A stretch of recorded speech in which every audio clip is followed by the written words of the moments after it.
Denyse will be sharing her leadership skills and how she has had an impact in so many people's lives. So please join me in introducing Denyse Bales Chubb. Thank you. Thank you. Well, thank you so much. And let me do just a little disclaimer. Yes, I do work for Advent Health, and I'm shamelessly always recruiting for Advent Health. And so if you are looking at going into healthcare, let's talk afterwards. So I like to know a little bit more about my audience so that as we're going through the presentation, we can kind of, make sure that we're looking at how this impacts you. So how many in this room are business majors? Okay. How many are healthcare, either physicians, nurses, anything like that? Okay, very good. And how many are just like IT? Okay. We needed you this morning. And then how many of you are more than on the liberal arts side? Teachers, all those other, because they're all important. And let me tell you, there is a role in healthcare for almost all of you. And I have a discussion I'm going to need to have with Merlin afterwards, because we are always looking for anesthesiologists, as you know. That's just a tough market right now. So here is the basics for me. I have a master's degree in healthcare, but that's not where I started. I started here working on getting my biology, became a laboratory technician or technologist, and spent just 2 or 3 years in the lab before I realized I'm bored. I love the chemistry side, I love all of that, but I was bored. And so that's why I went back for my master's in healthcare administration. When I was working in the lab, it was funny because one day there was a buzz in the lab and they were like, the suits are coming, the suits are coming. And I was like, who are the suits? This sounds scary. And then I realized the suits were administration, and from my background, and we'll get into that in just a little bit, the only thing I really knew that was in healthcare were nurses and doctors. And so, I didn't really know. I thought doctors ran the hospital, and sometimes they do. But I didn't realize that there was a whole other branch of people that actually worked to make sure that the hospitals and healthcare happened. And, I decided I really wanted to try to look into that and did. And so after 30 plus years of being that, I've never regretted it. In fact, I think I threw out my whites within the first 2 years of getting my master's. I was like, yep, not going back, not doing that. And so never regretted that, and I never have a dull day. I wished I had a dull day sometimes. I am married, we're going to talk a little bit about that, and 3 grown children. So this is my quote: life is an adventure or it is nothing at all. Now, Lisa, after yesterday, I may change this as being my favorite quote. For those of you who don't know, and thank you, Lisa, you guys have a special person back here. She's been after me to come, 2 or 3 years now, and every year it's like, nah, I'm busy, got other stuff going on. And so I finally said yes, back in December, I think it was. And so I got up at 4:30 yesterday to go to my plane, because it's a good hour plus drive to the airport. And as I'm going, they're like, we canceled your flight. I'm like, oh dear, here's some other options. Oh, here's one that routes through Denver. Take that one. But then it wouldn't issue me a boarding pass. And when I got there, the gal was trying to help me out, and she's like, I don't know what, you look like you did everything right. And then it took a supervisor to come and go, oh, that's for tomorrow. And I was like, that's not gonna work. So after scrambling and everything, I did arrive in about, I don't know, what time was it last night? 11:30?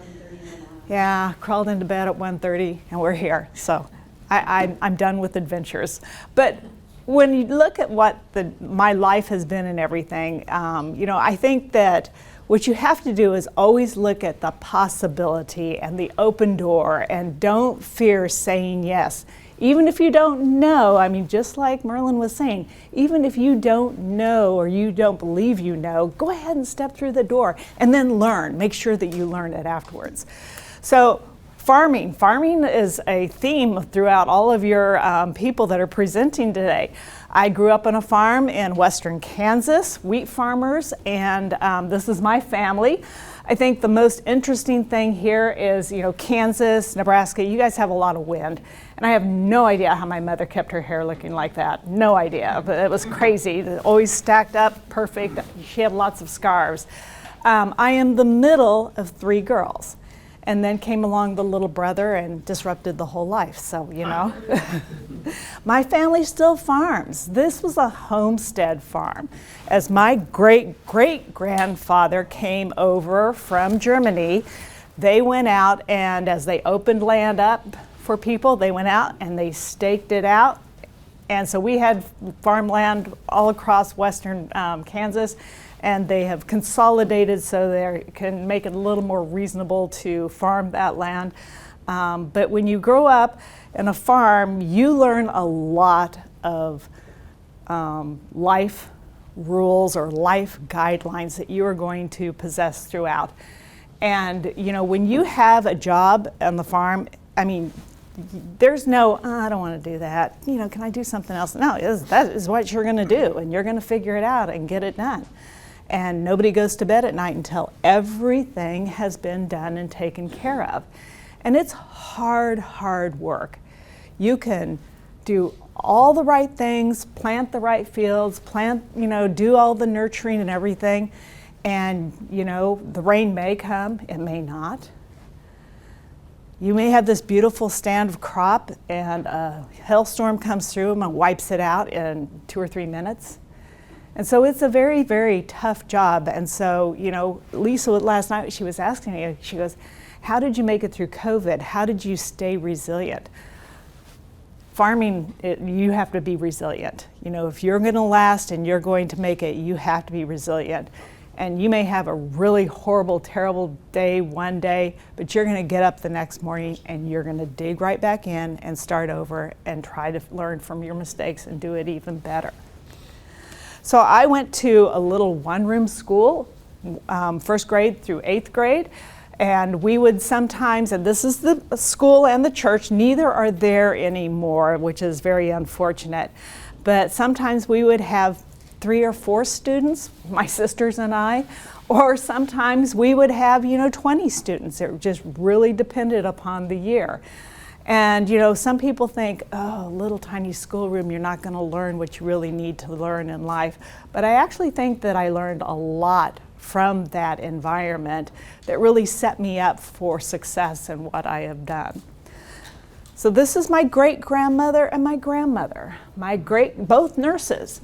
My great-grandmother was a nurse in the early 1900s, and part of her time she spent working on an Indian reservation, providing care for those children there. And then my grandmother, she wanted to be a nurse so bad. She went away to college, went down to Tennessee to go to nursing school, and she failed chemistry. And she was completely devastated, but realized that she wanted to be a nurse so bad, so she hired a tutor. Got a tutor. And I'm not sure what kind of chemistry they were studying because he became my grandfather. And she also passed chemistry and became a nurse. And so I always wanted to be a nurse. Look, she's got a cape, she's got the hat. A cape.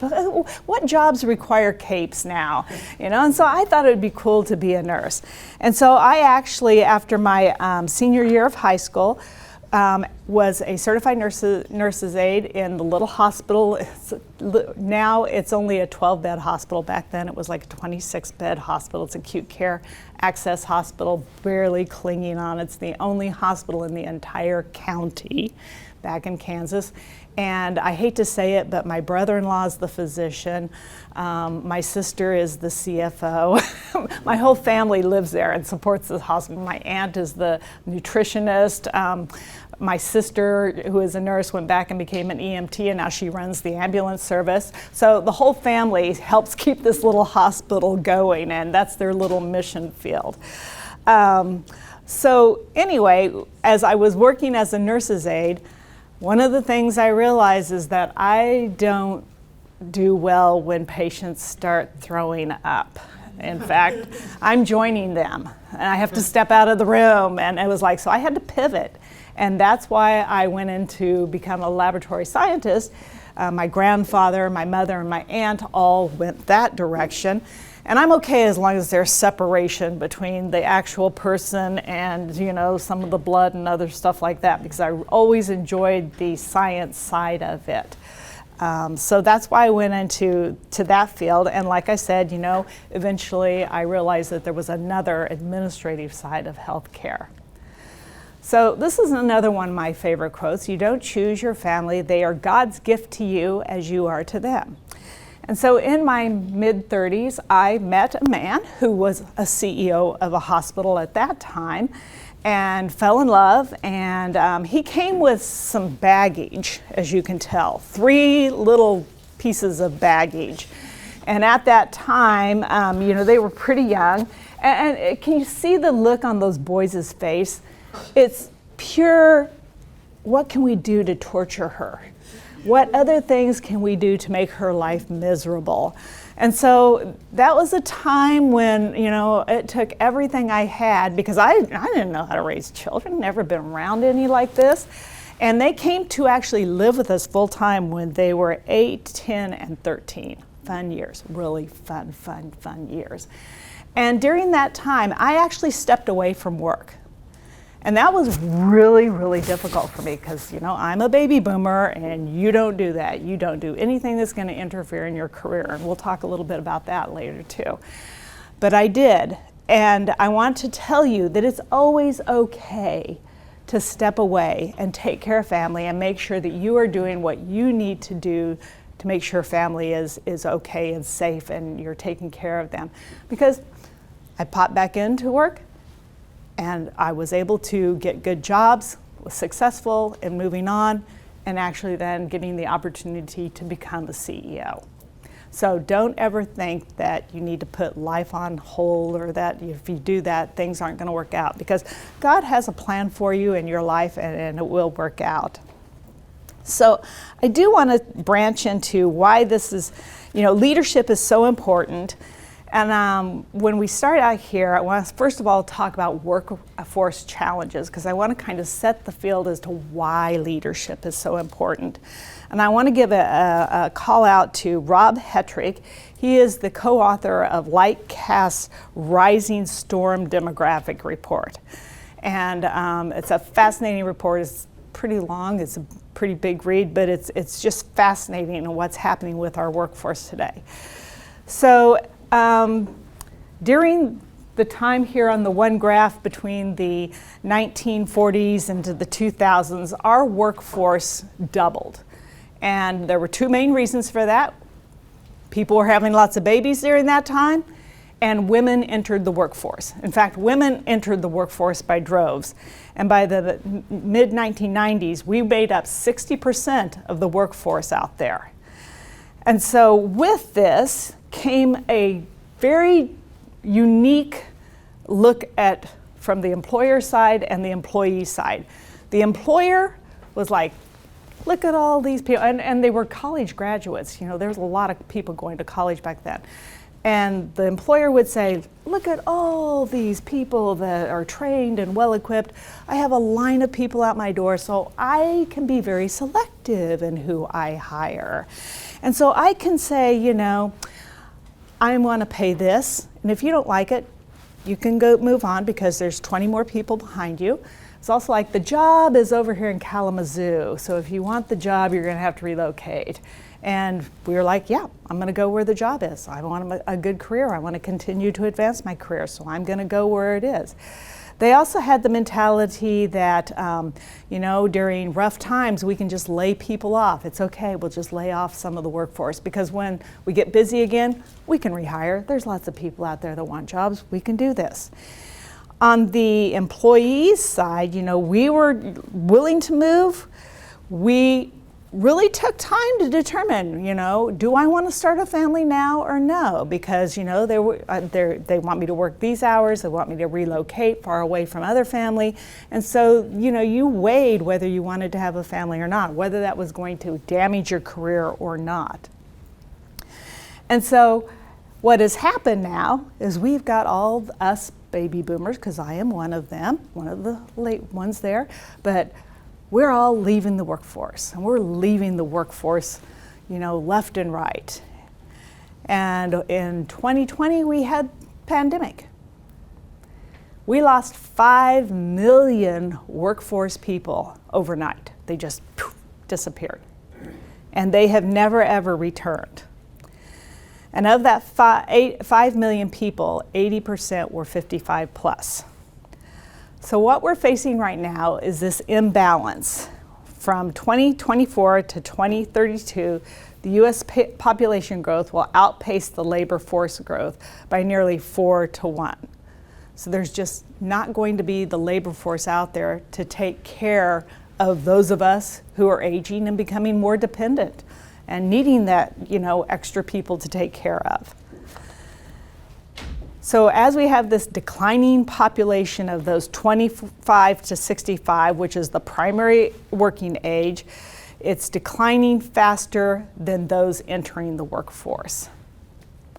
And at about the same time, we have from 1970, the people that are, we have the same number of people collecting unemployment now as in 1970, although our labor force is 104% higher.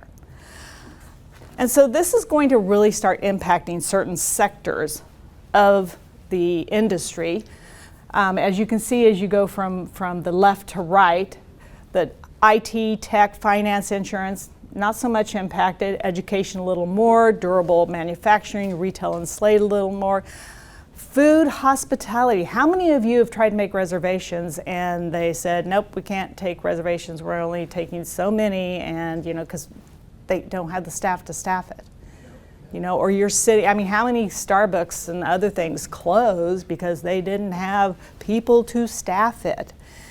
Transportation, logistics, utilities. The two biggest hit are going to be our healthcare and construction, and those of us who work in healthcare, we are painfully aware of that because there are so many other industries out there that are competing for the same labor force. And I don't know how many of you guys actually do you know what a Buc-ee's is? Okay, you do. So, when a person can get more money working for Buc-ee's than they can at the hospital, that's pretty scary. And so what the impacts can be here is, for construction, they're going to select what are those really big dollar, return on investment construction projects. And other projects are going to fall behind and, not be as important because they need to make their money. That's what they're in here for. Supply chain is going to be disrupted for getting things that they need. And for any of us in the healthcare, I've built a couple of hospitals from 2020 on, and getting the basics, cupboards, the elevators, the IT equipment, chips, oh my goodness. You can't build and continue to grow because the supply chain is so thin. Sometimes you're waiting months and years for some things. Manufacturing, production and delivery times are going to be increasing. They already are increasing. Fewer products available for people to get. Retail, fewer in-person people to take care of customers, not able to have that one-on-one care. Hospitality, longer wait times, fewer hotels, fewer restaurants.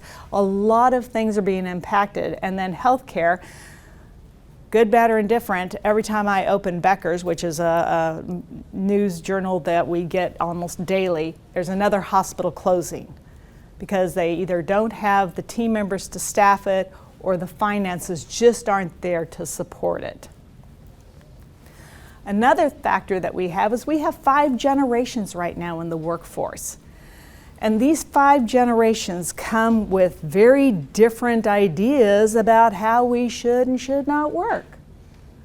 And so we have different biases that we have. So ageism is very problematic in the workforce. And this is old and young. So the young think the old don't know what they're doing. Sometimes they do, sometimes they don't. And the old think, well, these young ones don't want to work. You know, I used to come in and I would pick up extra shifts and I would work, you know, all of these things. That's just a part of work. Now people want work-life balance. We have workforce motivators, that work-life balance, major economic events that have hit, competitive market, and then we have tech advancements. So I know that right now in healthcare, there's a big debate over IA and what is its role.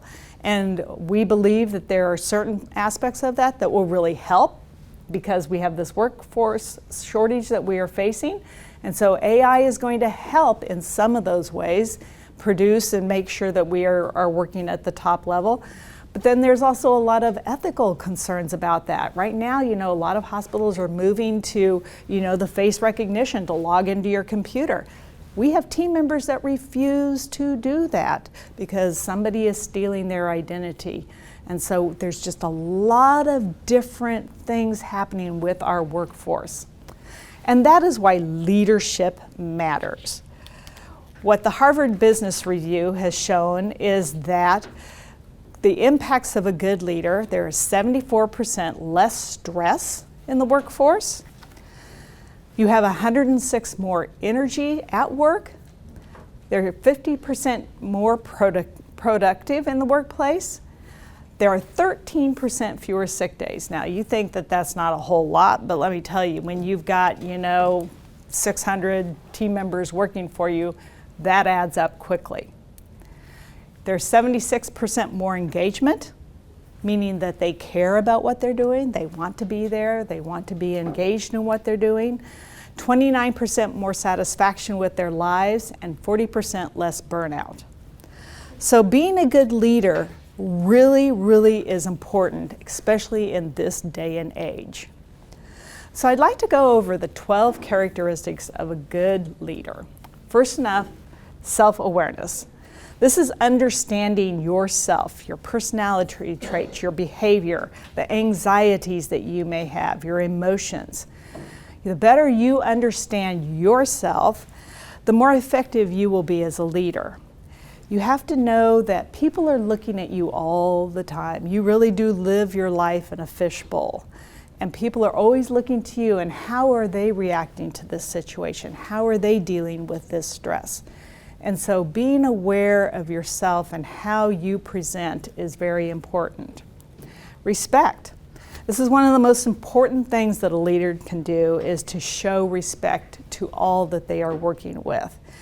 It helps ease tensions, it's going to help build trust. Respectfulness can be shown in many different ways, but it also often just shows with truly valuing someone else's perspective, being open to that. Compassion. This requires action because it's not just enough to sit and listen, but acting upon what you've learned while you were listening. What do you need to do to show compassion to team members, to maybe your patients, to your customers? Vision. Vision, this is your aspiration for the future, and you need to be able to communicate what that vision is to your team members, making sure that they understand, because your best way to get your vision out to everyone is to be able to communicate that in a way that inspires them to want to start living that vision and buy into that vision, because they're going to share it with everybody else that they work with. Wow, we're going to be doing this. We're going to be building a new hospital. We're going to be offering this service line. We're going to be putting in the best IT equipment that is known for healthcare. So you need to be able to cast what your vision is to your team members. Communication.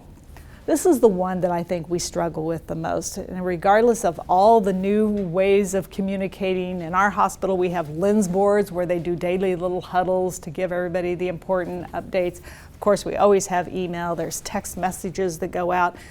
And still, whenever we take our engagement survey, that is one of the number one things. We'd like more communication.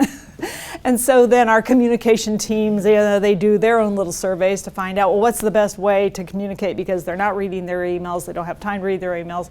And what's the number one way that team members want to be communicated with? Email. It just is what it is. And so we've just got to figure out how we can continue to make it concise, make it meaningful, and get that information out there. But you need to be able to communicate. And this is both orally and in writing. So some of us, I'm not a big writer, never have been. But you got to figure out how are you going to be able to put it on paper and make it interesting, exciting for people to read, because some people are they prefer to read it. So you need to be able to figure out how you can communicate. Learning agility. So I loved the fact that Merlin was talking about, don't get so embedded in your idea or your project that you're not willing to pivot and do something different. One of the things that we talk about is if you're going to fail, fail fast. And failing is not a bad thing.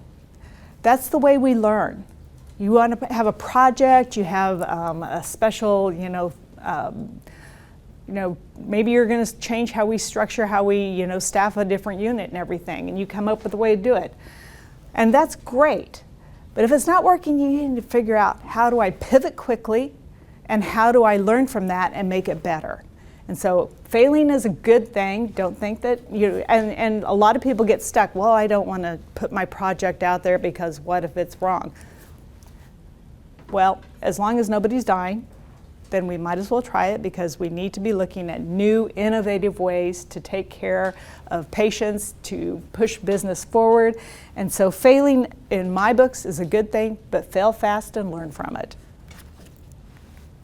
Collaboration. Working with when you're in, you're all here. How many of you get to go on little team things where they put you together and give you a project? How many of you have been involved in that? Okay, some of you have. That was never my favorite. I was always like, no, I don't. Let me do my project over here by myself. But this is one of the things that I learned that I had to really lean into and make sure that I was working with others. Because the other thing, we're going to talk about this in a little bit, is you do not want to think that you are the smartest person in the room.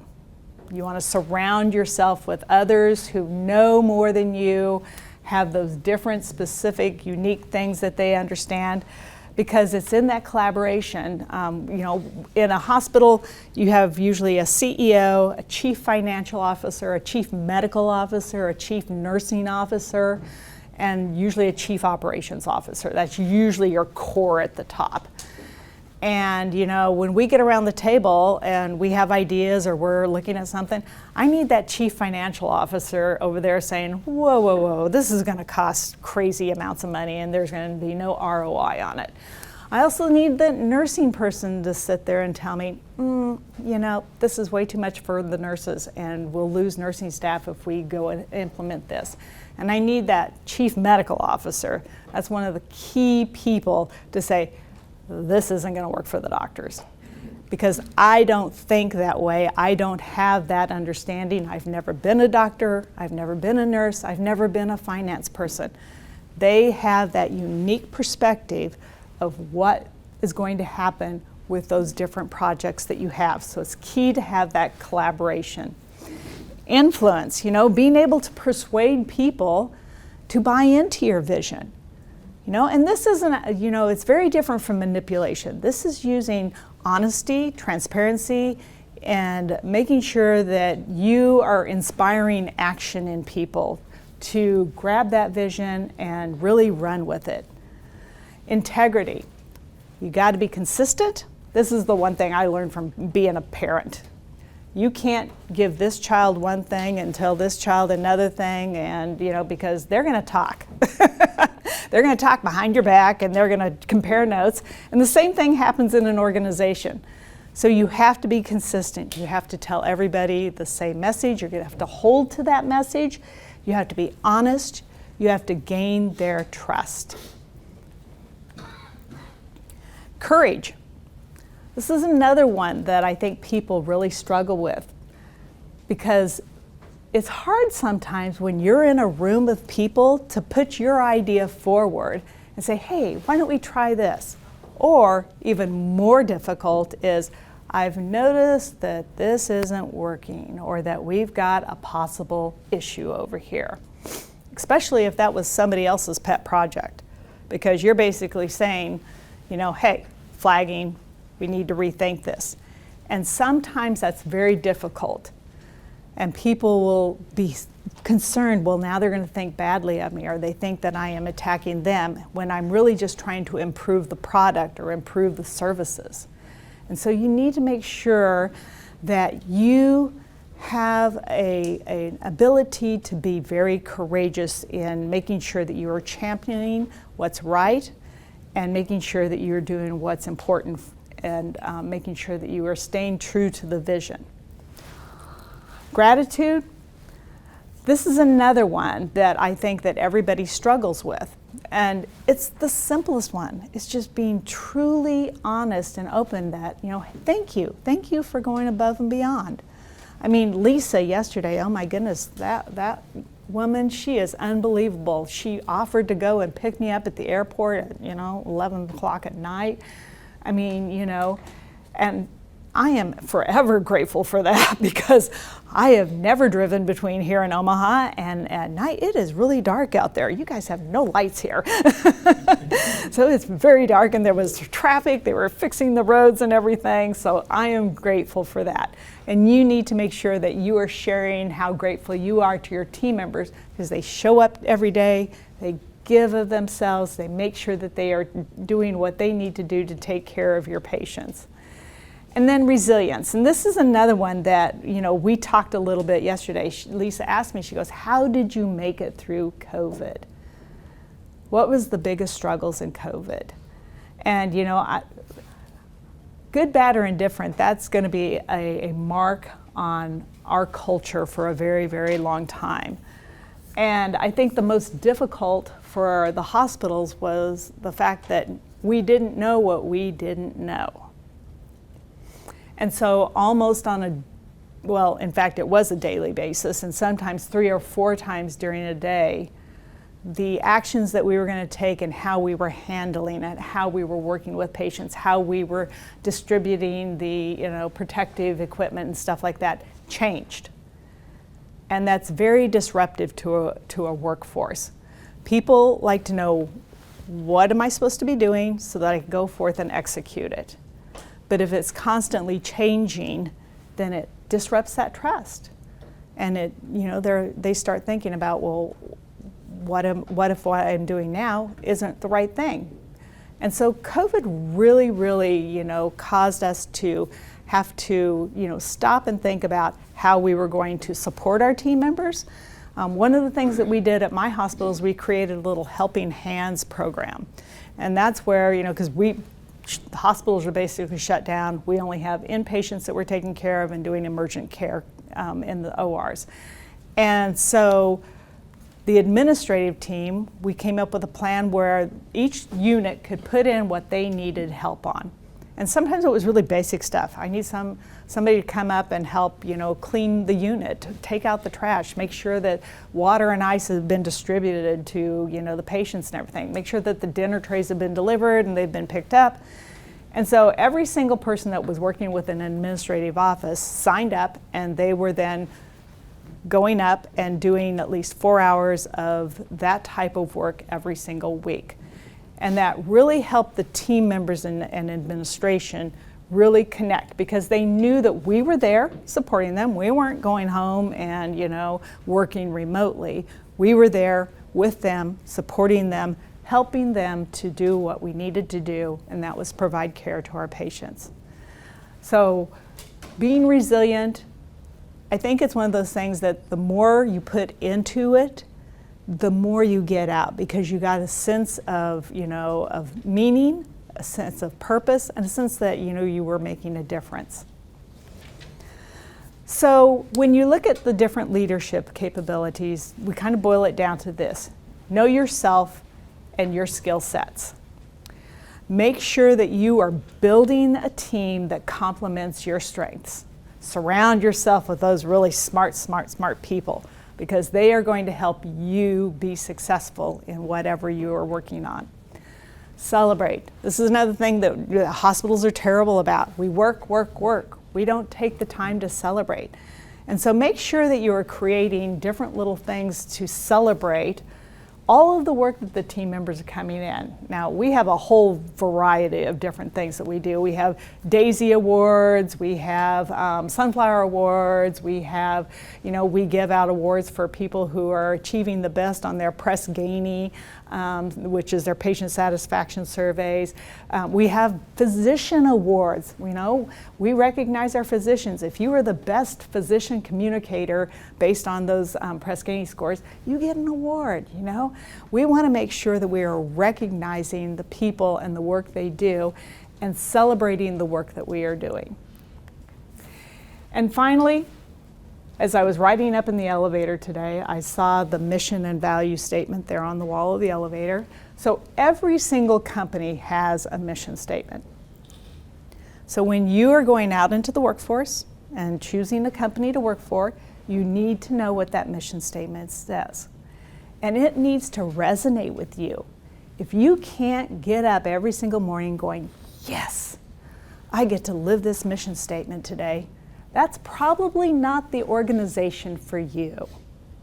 Now, for Advent Health, our mission statement is extending the healing ministry of Christ. When I go in and I do orientations for our new employees, we got everybody there, nurses, EVS, the food and nutrition people, everybody's in the same room. And I'll ask them, how are you going to come to work every single day and live out our mission? And they start going, I'm not the chaplain, that's not my job to live out the mission, but it really is. And so we teach them and train them on living out the mission is maybe helping, a lost family member find the room that they need to go to. Living out the mission may be holding another team member's hand and mourning with them because they've had a tragedy in their family. Or they're falling behind and you reach out and say, hey, let me take this patient from you for the day, You look like you could use some extra help and a little boost. It's those types of things that are living out the mission. So read that mission statement of the company and make sure that you are going to be able to live that mission statement every single day. Make the tough decisions that need to be made to improve the company. This is another really, really difficult one. Sometimes that's ending that special project that, dear Mary Jo started 50 years ago and we've always done it that way. But it may not make sense in today's world. And it may not be, getting the same outcome that it was originally designed for. Sometimes that's sitting down with a team member and saying, I don't think this job is cut out for you. How can we help you find another position in the organization that might be a better fit? And trust me, that can happen. So this is where that compassion plays in, is to make sure that you understand that team member and what they're looking for, what they're trying to do. Because I find very rarely, like maybe 1% are just really bad people that are coming to work to be a bad person. I'm just mean and I'm going to be mean and I'm going to not do my job and cause havoc and all of that in the workplace. Rare, very rare. Most people want to be successful in their jobs. Most people really want to contribute, but they have to have that connection. And so sometimes you're just going to have to make some tough decisions. Do it quick, because the longer it goes, then the longer it takes for the organization to reach their goals. And then be restless to make things better. So as I drive home every single day, instead of mulling over all the things that didn't go right, because there are those, it's like, what could we do to improve? How can, we make this better? How can we make this faster? How can we make this easier? Healthcare, I think, is one of the most complicated things out there. There are so many different facets that feed into it. And so for the regular consumer, it's very, very confusing, very, very, anybody who's had to help a loved one go through it, it's very, very complicated, and it takes a lot of information to get through those. So always be thinking, what can I do to make things better? And so now, do we have any questions? I dumped a lot of information on you, I know. Yes? So what are effective ways that you've found where you can, if you do need to shoot down an idea or, and the process is just not going well, what are effective ways that you've found to do that while still being compassionate and caring with the person and, Well, I think that, first of all, it's the approach, and instead of going, well, that's the stupidest idea I've ever heard, those words are probably not the ones that you should use, but it's more of a, can you help me understand, lead in, ask more questions, try to learn more about it. Because often when you start teasing apart all the little different parts, the person themselves will stop and say, oh, well, I didn't think about that. That's why you want all those people in the room to help you think about all those things you didn't think about. And sometimes as you're doing that, and if you're truly in a collaborative, environment, people will go, well, but what if we tried this? And so it may not be a completely bad idea. There just may be bad little parts of it that just need to be tweaked out. And so I find that, if you are, collaborative about it, that you often find a way to get through it and truly improve the project. Again, like the bad employee that comes just to wreak havoc in the workplace, there's not too many, especially at the level that I'm at, really, truly bad ideas. At that level, they usually have some validity, have some true value that we want to make sure that we are implementing. We just may need to tweak them. Ask those questions. That's the best way to learn more. So overall in your leadership life and I guess in business life also, what is the best advice or business advice that you've been given so far? Oh, so much, and it's all been very valuable, let me tell you. Since I was always the trailing spouse, my husband was the CEO for 35 plus years, and I was always the trailing spouse, ending the school year with the kids, bundling things up and moving on. I always personally had that bad self-talk about, well, I need to do this and I shouldn't be looking at that. And, I had a boss one time that told me to stop thinking and just do. And, when an opportunity comes and you don't think, no, I've got all these things that are going to keep me from doing it, just go ahead and say yes and figure out how you are going to do it. So don't listen to that voice in the background that's trying to say, I don't know this, so I shouldn't take this job. This is going to be a barrier. Figure out how can I say yes. And there were times when I've worked in almost every single avenue of healthcare. I worked for the insurance side of the healthcare. I worked in the physician management side of healthcare. I worked in the private sector of healthcare. I've worked in hospitals, both for-profit and not-for-profit. And every single one of those, I kept thinking, oh, this is just, me chasing around. This is going to hurt my career. But every one of those helped feed in to make me a better person and a better leader that I am today, because I understand how difficult it is. And I understand the point of the physicians. When they come in and they sit down and they have an issue, I get it, When we have, our finance people coming in and saying, we've got all these denials from all these insurance companies, I get it. I used to be on that other side. And so, to me, the more knowledge you have, the better you are to make decisions to move forward. Yeah. How do you balance being approachable with maintaining authority at the same time? I try not to take myself too seriously. Okay, so to me, the best thing is when I get to go out on the floor and to round with the team members and get to know them and talk with them, and they realize that I'm just a human too. I'm a person too, you know. And I have the same problems, you know, my car battery can die, you know, I can have kids that call, not now, but used to be, call and say, I'm sick, come pick me up, and, you know, so I'm just a human. They are too, and I think that getting to understand who you're working with and understanding where they're coming from helps them not to feel bad about coming and talking to you and being approachable and everything. And, but yet, they also know that I'm not going to go play volleyball with them in the evening. I'm not going to go out to dinner and attend their picnics and stuff like that, because you do have to have a separation of some sort. Yes? Yes.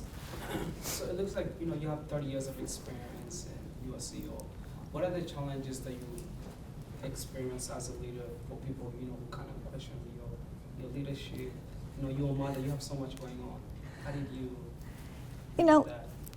well, and the other question is, you know, when I first got to be a CEO, I remember them saying, we want to interview you. I was the first female CEO to join Advent Health in the Florida market. And they wanted to interview me, and they were like, well, what's it like to be a female CEO? And I stopped and I looked down and I go, well, I never even thought about myself being a female CEO. I'm just a CEO. And I'm going to be faced with and make the same decisions that, you know, any CEO is going to have to approach and see and everything. And so, same thing being a mother. You're a father, aren't you? You still have to make the same decisions being a father, you know? So I don't think about it that way. I just think about, how am I going to do what's right? How am I going to do what's right for our patients first? How am I going to take care of our team members? How am I going to make sure that I am working towards the goals of the company? Does that help? Other questions? Yes? So you talked about traveling you've been doing. So as a leader, how do you deal with the adaptability with changing the location and also like the role that you play with the 12 characteristics of people? Okay, so there again, so you have to realize my best friend and roommate is sitting back in here. So she knew me when we were freshmen, is when we started, freshman high school, is when we became friends. We were roommates for 2 years there. We were roommates here at Union College. And how flexible was I back then? I'm just going to sit here and listen to your Because I wasn't. I was the beyond type A. I was A triple plus. And I was not very flexible. And I would stress out, and I would, you know, freak out, because I have lists of lists, and I still do. But I also, as I've grown older, realized that, you know, it's more important about making those connections. It's more important about being a person that's open to learning and embracing the new way of life. And I love the new way of life, let me tell you, because it's okay if somebody gets sick and I need to take care of them. It's okay if things don't always follow my little path of what I think it needs to be, because it still usually works out. And so I have to personally have let go of some of the things that I like to control. And trust me, it's a better world when you let go of some of that control and let other people have a piece of that control. Any other questions? Yeah. So, as a leader, how do you balance, the need for innovation while maintaining stability and the culture in your organization?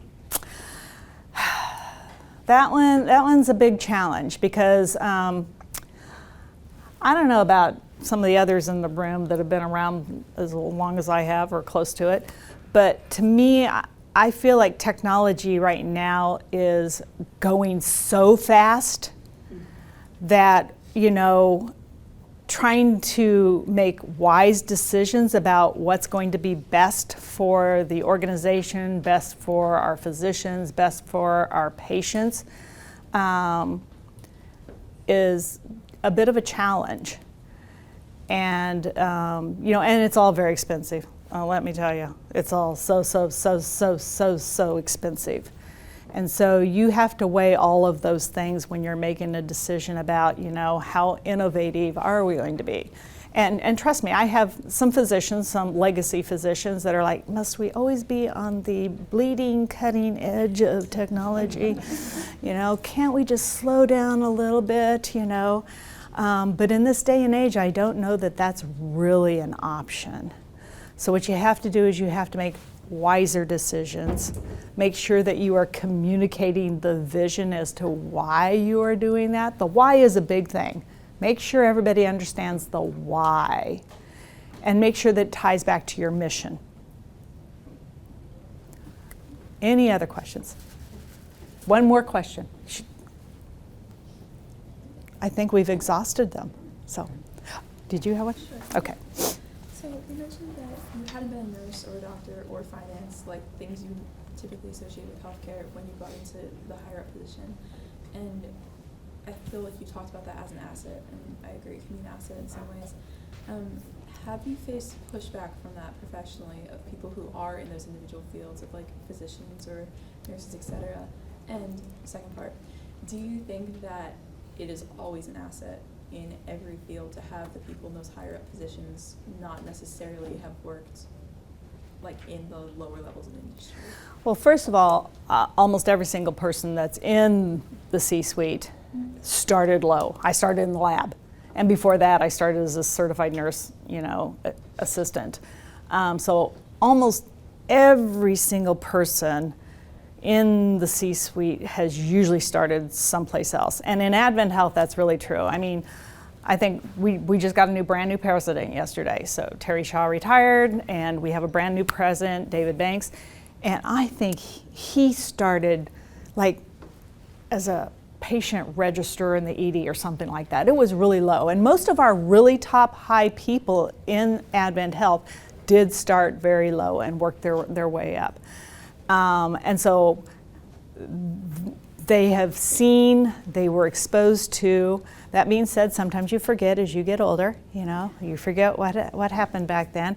But there again, I think that making sure that you are keeping those lines of communication open and listening. And I expect them to do the same thing. So my chief nursing officer, she has like nursing town halls on a quarterly basis so that she is listening to the nurses, and then she can bring that information up. So I think that keeping those lines of communication open and making sure that team members feel safe to be able to bring forward, concerns and everything. And they know that person was actually a nurse on the floor doing the same thing they did. I think that helps to build that trust. Absolutely. Did you have a follow-up? Who forms the checks and balances for each of those individual head positions then? Because if there's one channel where it gets funneled through, so one representative for all nurses, one representative for all doctors, etc., how is that person then have an What's the oversight? checks and balances? Yeah. That's why we probably do as many surveys as we do. So if you have a chief nursing officer and they are saying, well, I'm doing this with my nurses, but then the engagement survey comes out and it doesn't say that, then there's a disconnect. And there's, like we do the patient satisfaction surveys, so you're gonna know if the nurses are engaged truly with patient satisfaction based on those surveys and whether they're really living the mission and doing what they need to do for our patients. So there's a lot of checks and balances in healthcare, yes. We can talk more later, though. Thank you for an amazing presentation. Oh, thank we you. wanted to give you a little gift as a token of our appreciation. Thank you. Let's give Denyse one.